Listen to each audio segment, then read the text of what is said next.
दोस्तों, आज हम लोग जो बात करेंगे सबसे पहले कि हनुमान चालीसा जब हम पढ़ते हैं तो ऐसी क्या चीजें हैं, ऐसी क्या जो ऐसा तरीका है जिसको अगर हम इस्तेमाल करें तो हनुमान चालीसा की शक्ति को जो है वो हम दोगुनी बढ़ा सकते हैं। एक चीज होती है दोस्तों कि आप ऐसे सिर्फ हनुमान चालीसा पढ़ते हैं, और दूसरा जो तरीका होता है वो मैंने आपको बताया है कि आप श्री राम जी के नाम का चिंतन करने के बाद श्री हनुमान चालीसा को शुरू करते हैं, और जब हनुमान चालीसा आपकी समाप्त होती है तो आप फिर श्री हरि के नाम का चिंतन करते हैं।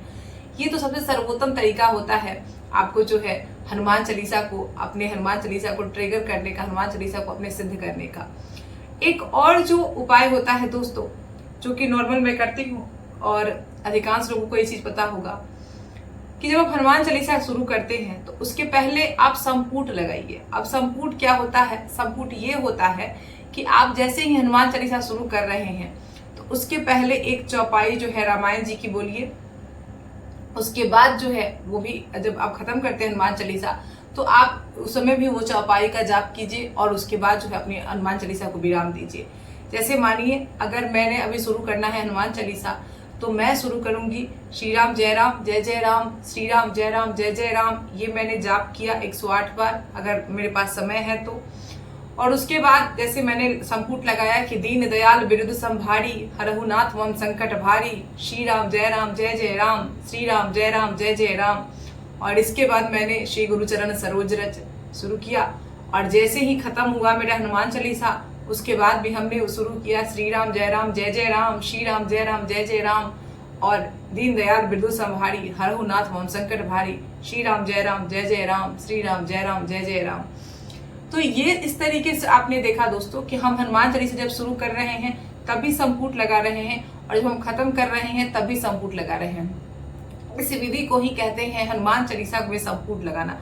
दोस्तों, जब आप हनुमान चालीसा को संपुट लगा के पाठ करते हैं, जिस तरीके से आपकी समस्या है, जैसे मान लीजिए कि आपको जो है कोई कार्य आपका बहुत कठिन है जो आपसे नहीं हो रहा है, तो आप उसमें यहाँ पे दीन दयाल की जगह आप ये चौपाई इस्तेमाल कर सकते हैं कि कवन सुकाज कठिन जग माही, जो नहीं हो ही तात तुम पाही, श्री राम जय जय राम, श्री राम जय जय राम। और इससे अपनी हनुमान चालीसा को शुरू कर सकते हैं, और फिर अंत में आपको यही पंक्ति जो है दोहरानी है। दोस्तों, संपुट क्यों लगाया जाता है, संपुट लगाना क्यों आवश्यक है? तो संपुट लगाने से एक सीधा सा मतलब समझ लीजिए कि आप जिस भी समस्या को लेकर, जिस भी तरह की समस्या को लेकर अपना संपुट लगा रहे हैं, वो समस्या जो है वो आपको ऐसे, अगर आप नॉर्मल हनुमान चालीसा करते हैं तो जो वो एक जो अब नॉर्मल रफ्तार से जाएगी, वो अगर आप संपुट लगा के करते हैं तो वो दोगुनी रफ्तार से वो समस्या जो है वो श्री हनुमान जी के सामने आपकी अर्जी पहुंचती है। तो बस संपुट इसलिए लगाया जाता है ताकि आप अपने हनुमान चालीसा के प्रभाव को जो है और इन्हांस कर सकें और बढ़ा सकें।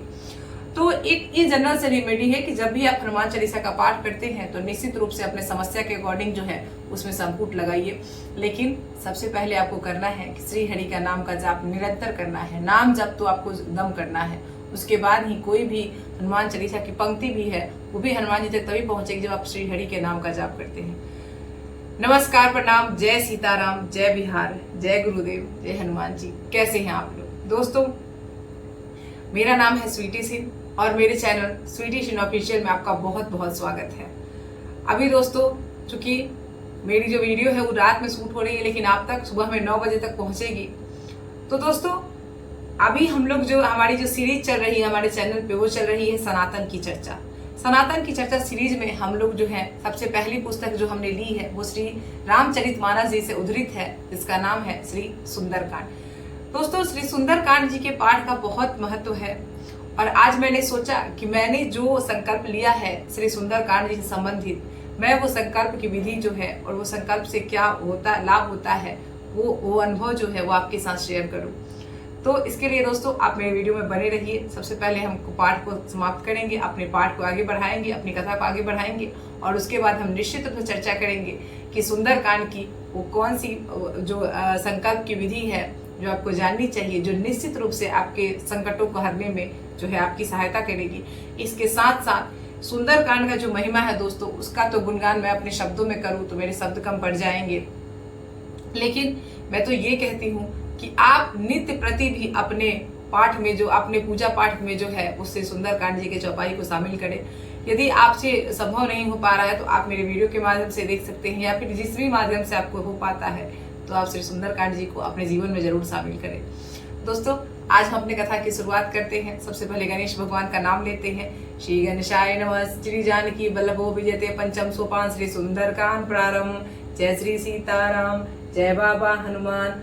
ओम नमः पार्वती पते, हर हर महादेव। जय श्री सीताराम। दोस्तों, हमारी कथा उस मोड़ पे पहुंच चुकी है जहाँ पे जो है श्री राम जी की सेना वहां पहुंच गई है, सिंधु के तीर पर पहुंच गई है। उधर सीता जी को बहुत सारे सगुन हो रहे हैं और रावण को जो है अपशकुन हो रहे हैं। इसी तरीके से अब आगे बढ़ती है हमारी कथा। अब हमारा जो है वो छंद आता है, और वो छंद क्या है, लेकिन इसके पहले कि हम छंद का पाठ शुरू करें, हमारा जो नियम है श्री हरि के नाम का चिंतन करना, उसका हम चिंतन जरूर करेंगे, उसका हम श्रवण जरूर करेंगे, गायन जरूर करेंगे। तो शुरू करते हैं। श्री राम जय जय राम, श्री राम जय राम, सीताराम सीताराम सीताराम सीताराम, श्री राम जय राम, श्री राम जय राम, सीताराम सीताराम सीताराम सीताराम, मंगल भवना मंगल हारी द्रवहु सुदशरथ अजर बिहारी, सीताराम सीताराम सीताराम सीताराम। जय श्री सीताराम, जय गुरुदेव। दोस्तों, अगला जो हमारा छंद आता है वो ये है। चिक्करहि दिग्गज डोल मही गिरि लोल सागर खर भरे, मन हरस सर्व गंधर्व सुर मुनि नाग किन्नर दुख टरे, कटकटहि मरकट विकट भट बहु कोटिन कोटिन धावहि, जय राम प्रबल प्रताप कुशल नाथ गुणगन गावहि। श्री राम जय राम, श्री राम जय राम। अर्थात जब श्री रामचंद्र की सेना चलती है, श्री हरि की सेना चलती है, वानरों वृक्षों से सजी हुई सेना जब चली है सिंधु तीर के लिए, तो ऐसा लग रहा है कि चारों दिशाओं से हाथी जो है चिघार रहे हैं, पृथ्वी जो है डोलने लगी है, पर्वत चंचल हो गए हैं। चंचल का मतलब पर्वत जो है कांपने लगे हैं। इसके अलावा समुद्र में खलबली उठ गई है। गंधर्व, देवता, नाग, किन्नर सबके सब मन में इतने हर्षित हुए हैं कि अब उनके दुख टल गए, क्योंकि रावण जो था उसने हर तरफ आतंक मचा रखा था। उससे जो है जीव जंतु से लेकर राजा महाराजा से लेकर मुनि तक, ऋषि मुनि से लेकर देवता तक, सबको उसने आतंक से अपने त्राहिमाम कर रखा था। तो सारे लोग जो है मन में बहुत हर्षित होते हैं कि उनके दुख जो है वो टल गए। अनेक करोड़ों भयानक वानर योद्धा जो है वो कटकटा रहे हैं। मतलब वानर की जो आवाज होता है वह कैसा होता है, किटकिट किटकिट का आवाज उनके मुंह में से निकलता है। तो वही ध्वनि जो एक साथ सामूहिक रूप से कर रहे हैं तो बहुत ही भयानक प्रतीत हो रही है। और करोड़ों ही दौड़ रहे हैं, करोड़ों बानर जो है दौड़ रहे हैं, दौड़ लगा रहे हैं, और उनके मुंह से एक ध्वनि निकल रही है, एक जयकारा निकल रही है। वो है कि प्रबल प्रताप कौशलनाथ श्री रामचंद्र की जय हो। यानी सारे बानर जो है वो दौड़ रहे हैं, मुंह में से जो है कटकटाने की आवाज निकाल रहे हैं और एक जयकारा लगाते जा रहे हैं। और वो जयकारा कौन है? प्रबल प्रताप श्री कौशलनाथ श्री रामचंद्र जी की जय हो। ऐसा पुकारते हुए वो समूहों में जो है दौड़ते हुए सिंधु तीर की तरफ जा रहे हैं, जहां से लंका की ओर रवाना होना है। कथा आगे बढ़ती है। अगला छंद आता है। सहिसक नभार उदार अहिपति बार बार मोह ही गह दसन पुनि पुनि कमठ पृष्ठ कठोर सोखि मिसोहि, रघुवीर रुचिर प्रयाण प्रसिद्धि जानी परम सुहावनी, जब कमल खर पर सर्प राज सो लिखत अविचल पावनी। श्री राम जय राम, श्री राम जय राम। अर्थात जो परम उदार है, जो महानतम है, परम श्रेष्ठ है, शेषनाग जी जिनके फन पर जो है ये पृथ्वी टिकी हुई है, वो भी जब प्रभु की सेना को इस तरह से अपने पृथ्वी पर अपने ऊपर जो दौड़ते हुए देख रहे हैं तो घबरा जा रहे हैं। और जो है कच्छप जी को जो कछुआ जो है वहां पे उनके पीठ पर जो है अपने दांत गड़ा रहे हैं और कह रहे हैं तुलसीदास जी की कैसी शोभा पा रहे हैं कि जो है आकाश से पताल तक प्रभु श्री हरि की जो सेना चल रही है उसकी जो है छटा देखते हुए बन रही है।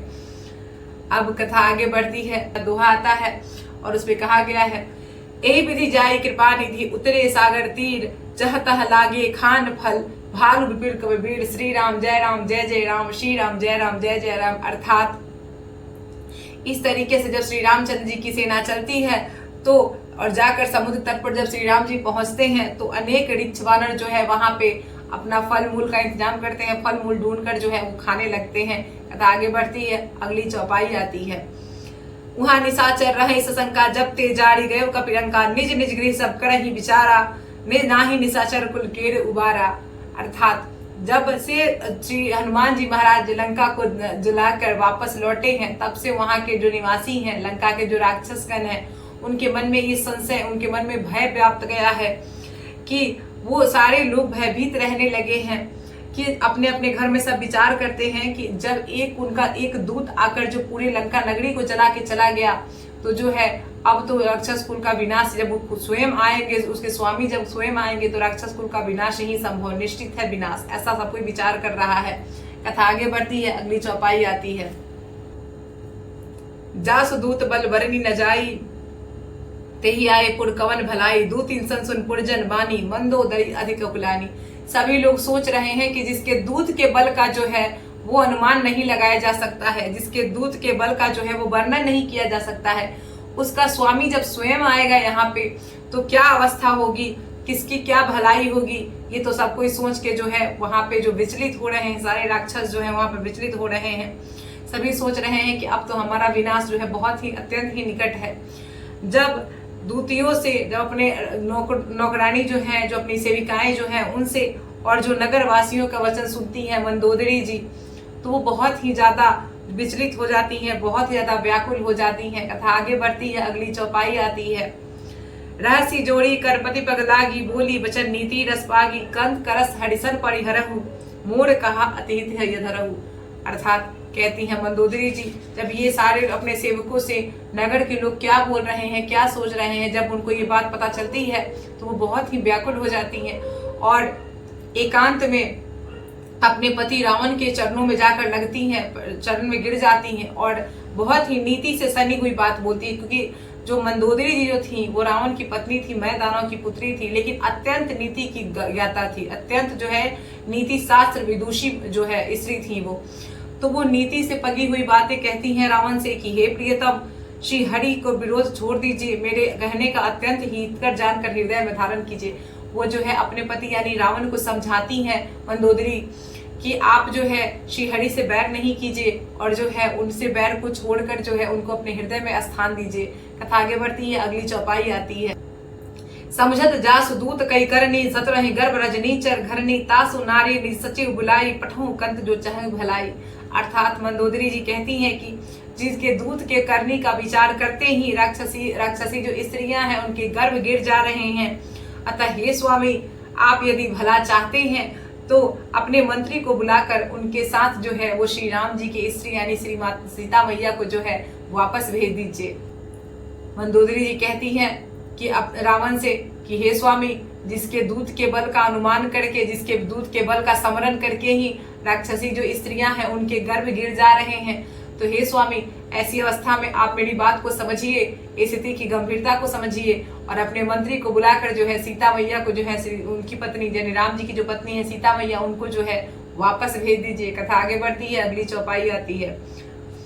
तब कुल कमल विपिन दुखदाई, सीता सीत निशा सम आई, सुनहु नाथ सीता बिनु दिन हित न तोहार शंभु अचकिन्हे। अर्थात मंदोदरी जी कहती हैं कि सीता आपके कुल रूपी कमलों को, वन को दुख देने वाली जाड़े के रात्रि के समान आई है।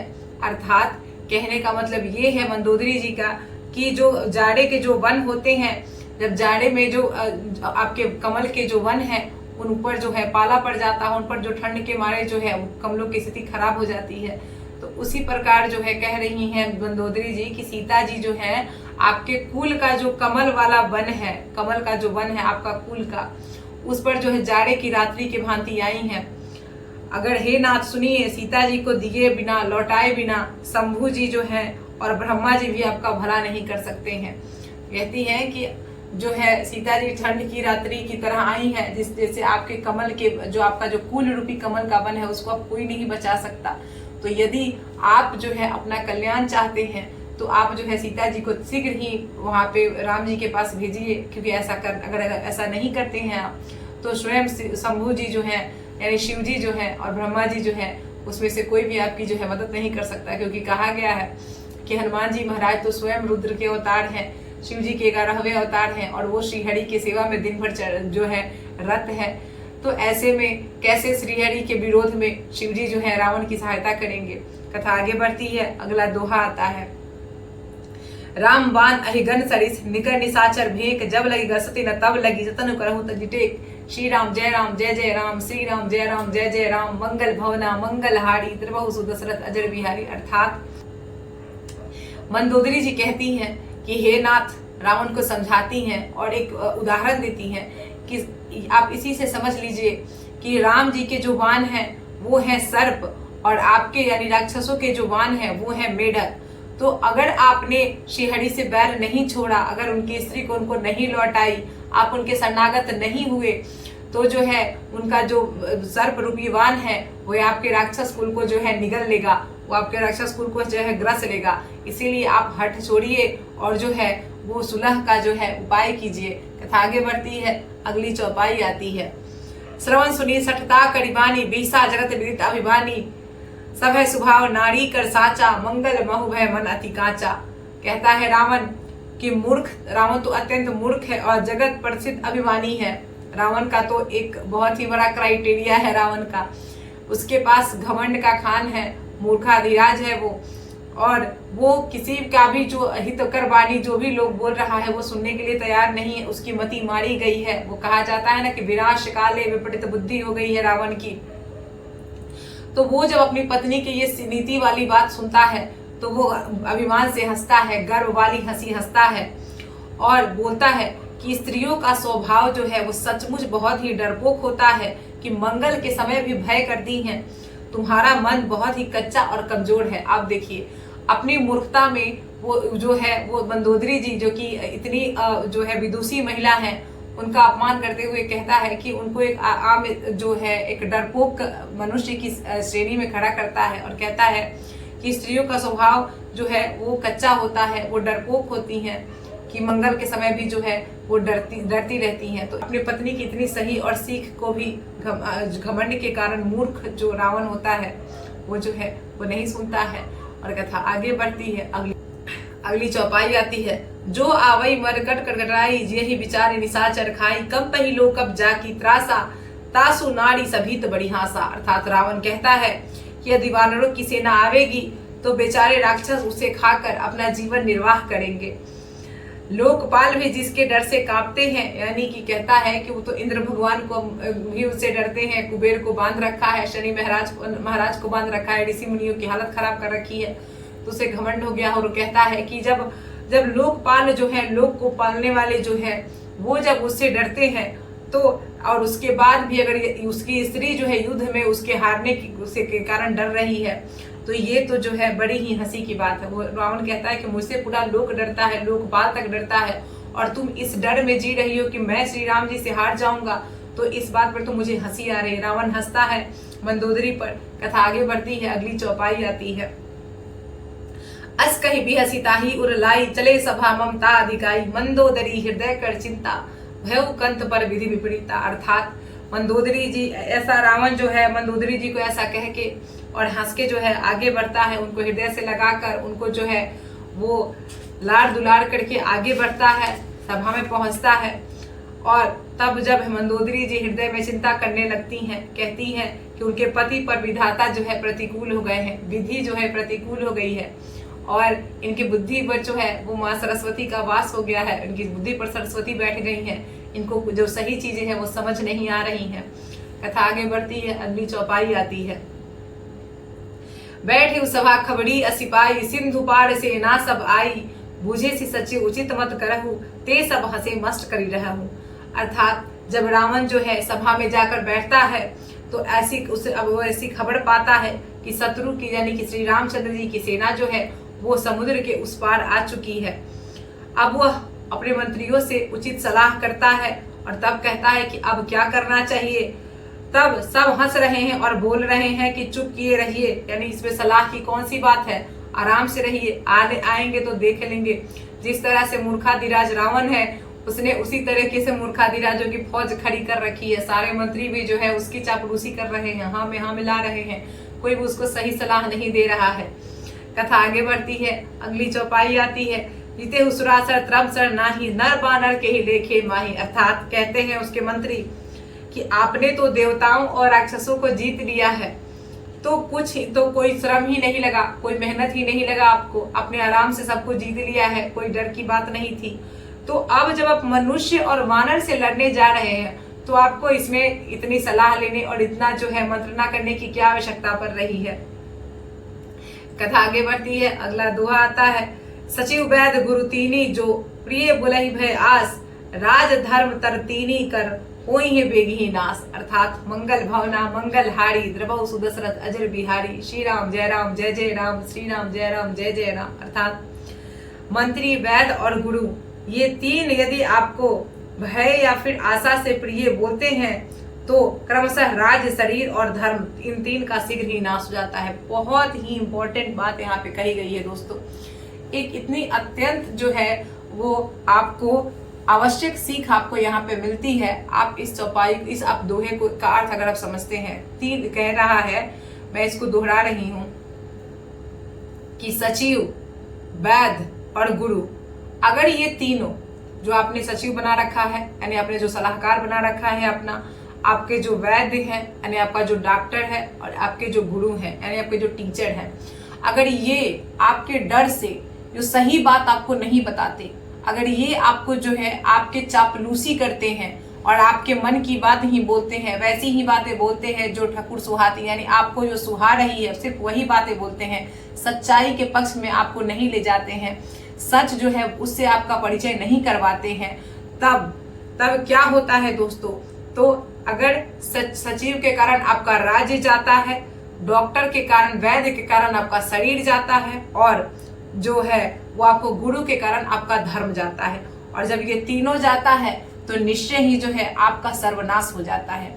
इसीलिए कहा गया है कि जब भी आप जो है अपने सलाहकार का चुनाव करें, जब भी अपने वैद्य का चुनाव करें या फिर जब भी आप अपने गुरु का चुनाव करें, तो उस समय आपको जो है अत्यंत सतर्कता की आवश्यकता होती है। आप अपने हृदय में ईश्वर का धारण करें, ईश्वर का जो है स्मरण करते हुए ही इन तीनों का चुनाव करना चाहिए, अत्यंत सावधानी पूर्वक करना चाहिए, क्योंकि यही जो होते हैं वो आपको जो है वो एक संपूर्ण राजा बनाने की क्षमता भी रखते हैं और राजा से आपको रंक बनाने की क्षमता भी रखते हैं। तो रामायण जी में ये दोहा जो है अत्यंत ही महत्वपूर्ण अर्थ लिए हुए बैठा है, जिसमें कि आदमी को जो है एक नॉर्मल आदमी के लिए बहुत बड़ी सीख छुपी हुई है कि आपको किस तरीके से जो है आपको अपने लोगों का चुनाव करना चाहिए और किन किन लोगों का जो है चुनाव आपको अत्यंत सावधानी पूर्वक करनी चाहिए। जय श्री राम, जय सीताराम। तब तक के लिए जय श्री राम, जय हनुमान जी महाराज, जय गुरुदेव, हर हर महादेव, जय बिहार।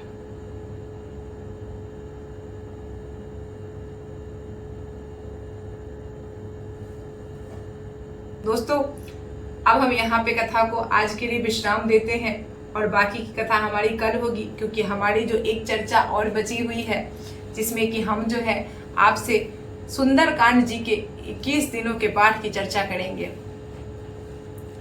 दोस्तों 21 दिनों का जो सुंदरकांड जी का पाठ है वो मैंने स्वयं किया है और मैंने बहुत बार किया है, और ये जो पाठ है दोस्तों 21 दिनों का सुंदरकांड जी का पाठ, ये इतना प्रभावशाली है कि अगर आपको बहुत ज्यादा समस्या हो रही है, अगर आपको जो है संकट जो है वो सर पे सवार है और इतना विकट संकट है, जैसे कोई कोर्ट कचहरी का संकट है आपको, या फिर कोई स्वास्थ्य का संकट है, या फिर समझिए कि दुश्मन परेशान कर रहा है, किसी से आपका जो है वो बहुत विवाद चल रहा है, या फिर जो है ये कह लीजिए कि आपको जो है प्रभु की कृपा दृष्टि की अनुभूति करनी है, इन सारे तरीके की समस्याएं जो है, तो मेनली अगर आपको कोर्ट कचहरी का बात है या फिर आपको स्वास्थ्य को लेकर बहुत ज्यादा समस्या हो रही है, या फिर अगर ये कह लीजिए कि आपको जो है एक पूर्ण रूप से जो है प्रभु की कृपा की आवश्यकता है, तो आप 21 दिन वाला सुंदरकांड का पाठ निश्चित रूप से कर सकते हैं। 21 दिन के सुंदरकांड के पाठ से दोस्तों 21 दिन पूरा होते होते जो है आपकी मनोकामना निश्चित रूप से पूरी हो जाती है, यदि आप पूरी सच्ची श्रद्धा और भक्ति के साथ श्री हनुमान जी के चरणों में अपने आप को समर्पित करते हैं और इस पाठ को करते हैं। मैं अपना अनुभव बताऊंगी दोस्तों कि मैंने ये पाठ कैसे किया था और कब किया था दोस्तों। तो ये पाठ जो है बहुत लोग सुबह में भी करते हैं और सुबह में भी आप पाठ कर सकते हैं, लेकिन हमारे बहुत सारे जो है ज्ञानी पुरुष हैं, जो भी लोग हैं, संत महात्मा हैं, वो ये कहते हैं कि हनुमान जी महाराज जो हैं वो आपको सुबह में जो माना जाता है कि 8 से 9 बजे तक श्री हरि की सेवा में रहते हैं, तो जब भी आप हनुमान जी की पूजा करें तो सुबह में 8 बजे के बाद करें, ऐसा माना जाता है। लेकिन आप जो है अगर पहले भी ब्रह्म मुहूर्त में भी करते हैं तो इसमें कोई दो राय नहीं है। लेकिन अगर आप रात में 9 बजे के बाद अगर आप रात में 9 बजे के बाद किसी भी मंगलवार या फिर शनिवार, मैं तो कहूंगी कि अगर आपके पास व्यवस्था है, अगर आपके पास समय है, तो आप निश्चित रूप से मंगलवार से जो है, मंगलवार की रात्रि से इस पाठ की शुरुआत कीजिए। 9 बजे के बाद, आप 9 बजे के बाद कोई भी समय ले लीजिए और सीधा मैंने वो कहा ही है कि आपको एक लाल आसन पे हनुमान जी महाराज को जो विराजित करना है, राम दरबारा स्थापित करना है, अपने गुरुजी अगर हैं तो गुरुजी का स्थापित करना है, श्री गणेश भगवान को स्थापित करना है, एक जो है वो जल रखना है और जल में जो मैंने आपको बताया था कि लौंग रखिए और जो 2 लौंग रखिए, एक जो है सिक्का डालिए, उसको ढक दीजिए। 21 दिन तक वो जल आपका हिलेगा नहीं, वहीं पे रहेगा। हाथ में थोड़ा सा अक्षत लीजिए, जल लीजिए और हाथ भगवान के आगे कीजिए, अपना नाम लीजिए, कुल गोत्र सबका नाम लेते हुए, स्थान का नाम लेते हुए अपनी समस्या को बाबा के सामने 3 बार बोलिए और अक्षत को भगवान के चरण में छोड़ दीजिए। और इसके बाद जो है आप राम नाम की माला जो है कम से कम 3 माला तो निश्चित ही करिए। और उसके बाद जो है हनुमान जी महाराज से कहिए कि हे प्रभु, मैं जो है अमुक टाइम, जो भी समय आपने पहले दिन शुरू किया है, आप उसी समय पर, आपको समय का हेर फेर नहीं करना है दोस्तों। कभी कभी 5 मिनट ऊपर नीचे हो गया तो उसके लिए बाबा क्षमा मांग लेना है, वो कोई बड़ी बात नहीं है, हो जाता है। हम लोग भाई आम मनुष्य हैं, हमारे यहाँ गलती तो होना लाजमी है, तो उसके लिए आपको उतना घबराना नहीं है। आप अगर चाहें तो लाल आसन का तो प्रयोग आपको करना ही है दोस्तों। अगर आप वस्त्र में देखें तो अगर आपके पास उपलब्ध है तो लाल पहनिए, नहीं तो एक दुपट्टा वगैरह भी आप डाल के बैठ सकती हैं। या फिर अगर आप जेंट्स हैं तो आप एक जो रेड कलर का जो है गमछा वगैरह कुछ भी है अपने सर पे डाल सकते हैं। तो आपको जो है एक निश्चित समय पे 9 बजे रात के बाद जो है एक निश्चित समय पे आपको रोज आपको जो है वो 21 दिनों तक श्री सुंदरकांड जी का पाठ करना है। लेकिन उसके पहले 3 बार आपको करना है राम नाम की माला, और जब आपका सुंदरकांड जी का पाठ खत्म हो तो फिर आपको 3 बार राम नाम की माला करना है। ये आपको संपुट लगाना है राम नाम की माला का।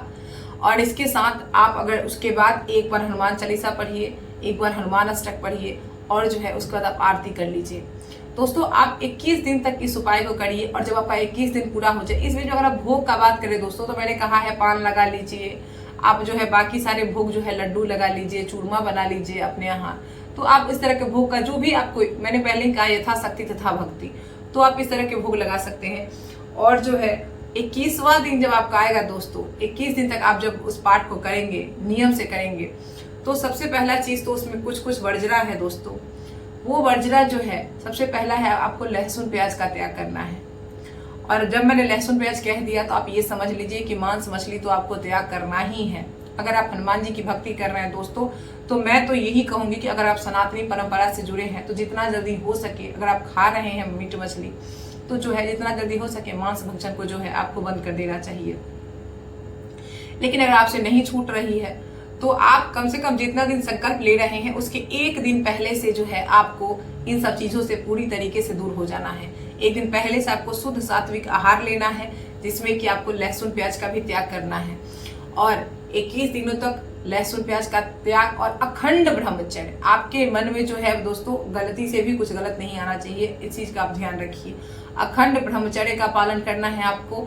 और इसके अलावा 21 दिन तक बस यही 3 नियम है। आपको नॉनवेज नहीं खाना है, आपको जो है अगर आप नशा करते हैं वो नहीं करना है, आपको जो है लहसुन प्याज नहीं खाना है, इसके साथ साथ आपको जो है अखंड ब्रह्मचर्य का पालन करना है। और जब 21 दिन में आपका ये व्रत संपन्न हो जाता है, 21 दिन तक का व्रत संपन्न, तो 21 से 22वें दिन सुबह में, या फिर अगर 21 दिन रात में कर सकते हैं तो कर लीजिए, नहीं तो 22वें दिन सुबह में जो है आप राम जी के नाम से एक हवन भी करा सकते हैं अगर चाहें तो। अगर आपके पास सुविधा है तो आप राम जी के नाम से सीधे ओम राम दूताय नमः या फिर ओम राम रमाय नमः इस मंत्र से भी, या फिर सीधे से सीताराम के नाम से भी हवन कर सकते हैं। या फिर अगर कोई ब्राह्मण की व्यवस्था आपके यहाँ हो तो आप जो है इस निमित्त में जो है इसका दशांश जो है हवन कर सकते हैं, हवन करवा दीजिए। अगर हवन नहीं हो रही है तो आप उसी समय बाबा को 21वें दिन ही रात में जब आप पूजा संपन्न करें तो बाबा से आप जो है हाथ जोड़ के जो है कह दे, बाबा अब हवन की व्यवस्था नहीं है, अब यही पूजा संपन्न करते हैं हम, और यही पूजा स्वीकार करो।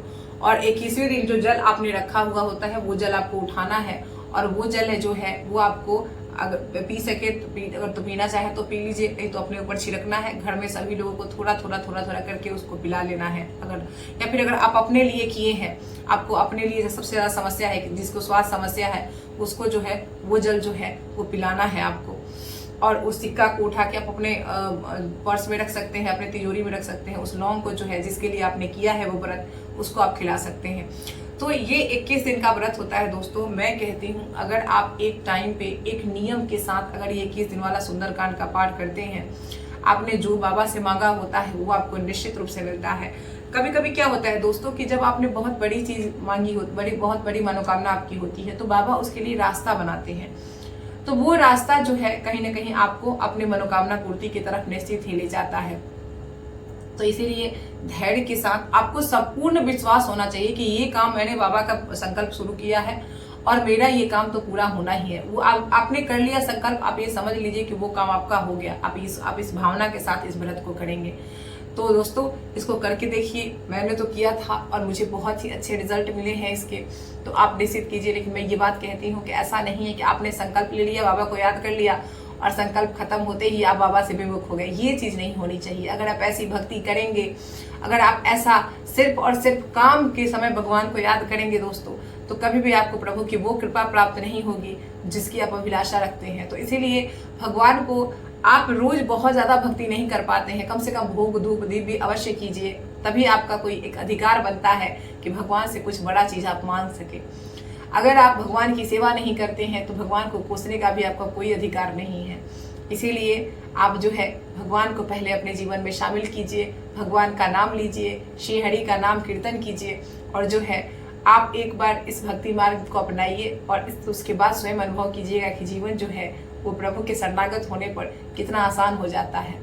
तब तक के लिए दोस्तों हम चर्चा को यहीं पे विश्राम देते हैं। अगर आपको मेरा जो संकल्प का तरीका है या फिर जो मेरी पाठ का तरीका है वो आपको पसंद आता है तो निश्चित रूप से हमारे चैनल स्वीटी सन ऑफिशियल को सब्सक्राइब कीजिए, लाइक कीजिए, शेयर कीजिए, कमेंट में जरूर बताइए कि आपको मेरा जो ये प्रोग्राम है वो कैसा लगता है दोस्तों। इसी के साथ हम अपने वाणी को विश्राम देते हैं यहाँ पे।